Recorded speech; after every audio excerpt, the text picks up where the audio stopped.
Section 2 in the module on ethics moves us from individual ethics, or systems of individual ethics, to systems of rational interaction or biological interaction.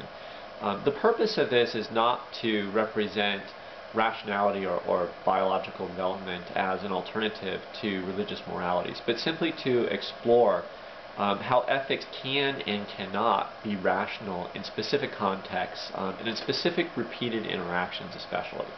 We talk we read several authors that present very diverse and interesting cases. One of them who is really becoming a classic in almost any social science field is Robert Axelrod. Axelrod introduces this notion of evolutionary game theory, or repeated play. Prior to Axelrod, we had our explorations of game theory, going all the way back to John Nash, had focused on single play, instances of games like Prisoner's Dilemma, where you play once, and in that play there is one dominant outcome. And we could imagine lots of different games, and sometimes there aren't single dominant outcomes, sometimes the outcomes are cooperative. But in a game like Prisoner's Dilemma, where you have two players and they could each defect, and if I know you're going to defect, then I defect, and if I know you're going to cooperate, I still defect in a single play environment where I'm just concerned about maximizing my reward. In those situations, it's very hard to imagine how cooperation can endure over a long period of time. And yet, even though we have these economic models which say that cooperation is irrational, we'd have people cooperating. So either people are irrational or these single play games are missing something. So Robert Axelrod basically says, yes, these single play games are missing something. And what they're missing is the fact that we don't just play once, we play several times. And we can also bring in things like out of context, like social environments and networks, and those are important, and other authors do that. But in a simple rational perspective, he shows a very surprising result, that if we play a lot of times, and it doesn't even have to be that many times, but if we play repeatedly, then it makes sense to cooperate almost as a dominant strategy. Even if sometimes we get burned, if we find ourselves in a situation where we're taken advantage of, it still makes sense for us to cooperate, but simply to punish bad behavior whenever possible, whenever we can identify bad behavior.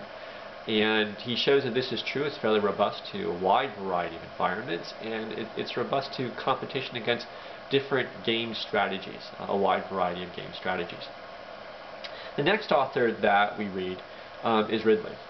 And Ridley presents a discussion which is pretty far-ranging, and it's interesting to read just because of all of the authors that he sort of tangentially discusses and introduces. But Ridley discusses this notion that altruism somehow is against our individual self-interests. The thought that he brings to bear is that individual people measure their self-interest not just by their specific personal, very narrow self-interest, but by the interests of those people whom they're related to, such that the closer they are to those people, the more they care about their interests, to the point where individual people are programmed to look after the interests of their community so long as it doesn't hurt their personal interest too much. And he shows that even a modest amount of altruism can go pretty far. He compares this to other animals, specifically to bees and ants. But he also looks at specific situations that people find themselves in, and argues that it is often very rational for those people to behave altruistically. And then kind of the next author that we look at is something of an outlier. Certainly not an academic. Navarro was a specialist in body language who was employed by the FBI and various criminal prosecution organizations for a fairly long time to help them decode human behavior.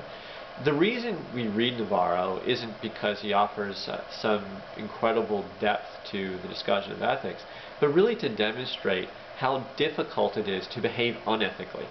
There's this notion that we almost tend to accept that ethics is something that is really hard, and that acting unethically is somehow much easier. It's advantageous and easier. And actually, humans are very good at being sensitized to unethical behavior, getting suspicious when they should be suspicious. And so Navarro shows us all these different things that our bodies can do to betray our unethical or deceptive practices. And he's not arguing that it's really easy to always identify these people. It's hard, but he's pointing out just how much effort has to go in to maintaining an unethical set of behaviors in order to succeed unethically. And he shows us how difficult this is to do over repeated interactions. You might get away with it in the short term, but eventually our own bodies, our own minds tend to betray us for any number of reasons. And that makes a very powerful case. It's okay.